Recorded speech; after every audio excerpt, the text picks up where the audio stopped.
How you doing, folks? It's Nick here again, and today we're going to be installing this Tanabe boot brace into the boot of my 2005 Daihatsu Copen.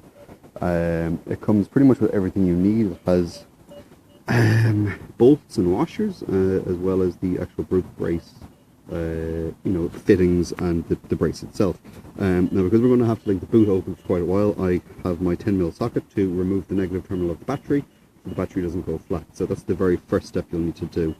So we'll do that now. So the battery has been, the negative terminal has been removed, and I've put these into the correct location. The one that does not have the little stamp on it, the NDS, now this is the boot brace, and it is an NDS, an SD-13. This one with the number on it is always on the driver's side. This is the same for the strut tower brace as well, which will be in another video. Both of these are mounted thusly. Don't know if you can see that. It should be mounted like that, and you get bolts and everything included as well. These bolts are 10mm. There's 3 of them. There's 2 here and 1 here. We need to be careful, especially on this side, because of this micro switch, which is for the tonneau cover thing. This with the strap on it. This. So when this is engaged, it means that the tonneau cover is in place and the roof can go down. It's one of the safety measures of the boot system of the Copen. So these 3 bolts will need to be removed. I'll start on this side first. They're 10mm M6 bolts. So we'll remove these first. I have my one from the battery. These should fit, they do. So remove these 3 bolts, and then we will continue on. The tower bar itself will quite easily fit into these. I want to see if it interferes with the operation of the tonneau cover. I don't think it will, but we'll see in a few moments. So first thing is remove this. So I have removed the 3 bolts and put them in my Amtech holder, and if we look inside, that's where the micro switch assembly is for that micro switch right there that I'm pointing to with my finger.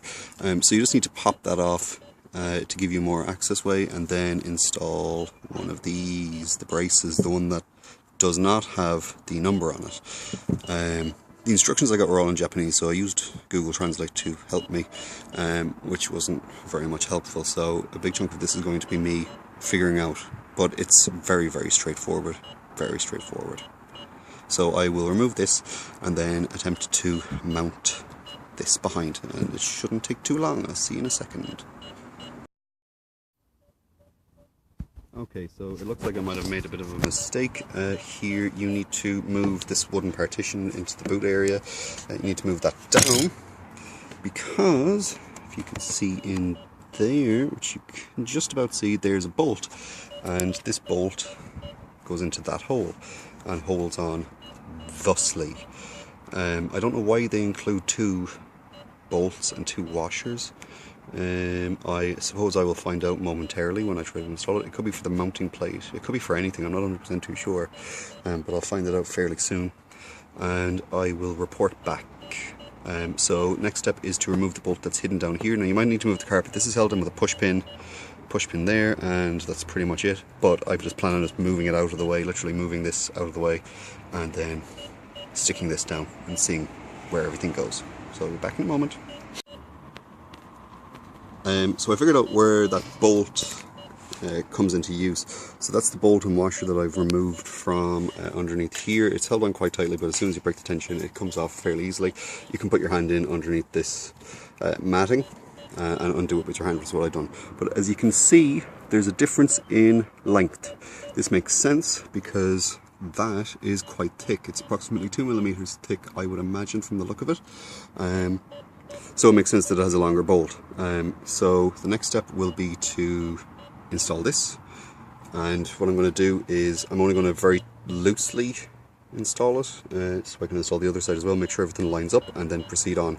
So the next thing you'll see is this in place. I'll probably only hold it down with this one, just so we can see if the holes line up together, and then plow ahead with the right hand side, which is less tricky because there isn't any micro switch assembly there. So that should all be good in the hood. I'll see you in a moment. So that's the bottom bolt there put in. What I'm going to do now is get those 2 bolts, put them back into the holes, and then tighten this down further. That's just to ensure that the alignment is correct on these 2 holes for when I reattach the plastic housing and then re-bolt it back together. So I think I'll skip over that part and just go to the next part that you will see, which is this with the plastic assembly over it and the micro switch clipped back in. That would probably make the most sense, but if anything happens I will of course show you what that looks like. So the next step will be put the screws in here, or the bolts in there, tighten this down, and then reattach the plastic housing. So I'll see you after I attach the plastic housing, unless something has horribly gone wrong. So in the end I ended up breaking up my spanner set, so another 10mm spanner, and this one as well, which is a ratcheting spanner. It's very, very nice. It has grooves in there, and when you put the bolt in, you can just, it's quite difficult to do this one-handed, but you can hear it go click, click, click, click, click, and it moves around my hand. This very nice piece of kit.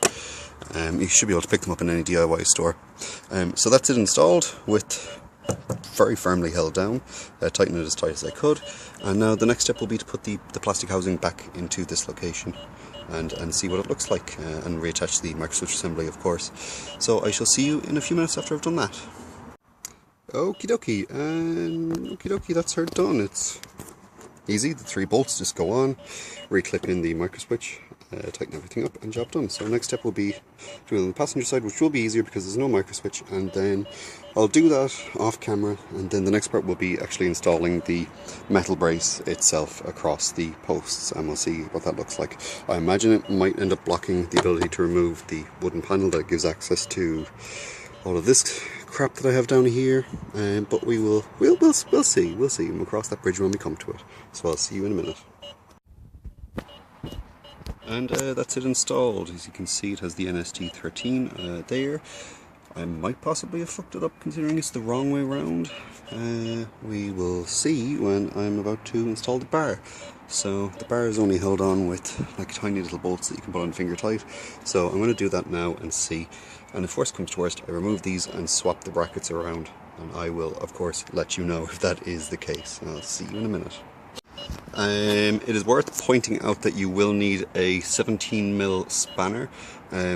These nuts determine, or this part here that rotates determines the length, and as you can see I'm a bit short, so I'm going to need to loosen that up a bit and move it to increase this thread depth a bit. So it will involve a bit of twisting and loosening of that nut. It is 17mm. I was quite lucky I had a 17mm spanner because it's fucking huge, truth be told. So I'll loosen that up a bit, even out the lengths, and install that. You can see right here, this is held in with, I think it is a 7 Torx head. I'll find out soon enough. And that looks to be, well, obviously not a 17mm. It's probably something like a 12 or a 13, I'd say. I'll find out soon enough when I'm tightening everything up. So yeah, try to make them equal length before you install them, which would probably be a good idea. So I'll equalize these out and then install this end and tighten everything up and let you know exactly what the spanner size is for that nut. I'll see you in a minute. Okie dokie, so that's her installed and the length is equalised. I tried to equalise it as much as I could on either side. The big old nut that goes here is a 14mm nut from the look of it. This seems to be a 12 to 13mm hex head, which I do not have. That's quite a rarity to ever see one of those. I don't think one was included in the box. So I'm just going to try and tighten this down as much as I can now, and then see maybe someone with a bike toolkit has one that's as big as that. You might be wondering if the tonneau cover still works. It does. It's a bit tight. I'll show you. So let me pull it up. Again, I'm doing this one-handed, so it's a bit kludgy. Let me get in. So there. So it fits in, it rubs up against the bar, turning the bar 90 degrees or 45 degrees, whatever. So the Tanabe symbol is pointing this way, does not do anything at all, because it's pretty much as wide as it is as deep. It does add quite a bit of rigidity, which is nice to see. It does bob up and down a bit here, and it bobs up and down a bit there. You use the 17mm for this. This is the tightening nut. So you make this nice and loose, and you can lengthen this. So that one was loose, this one's tight, well it's finger tight anyway.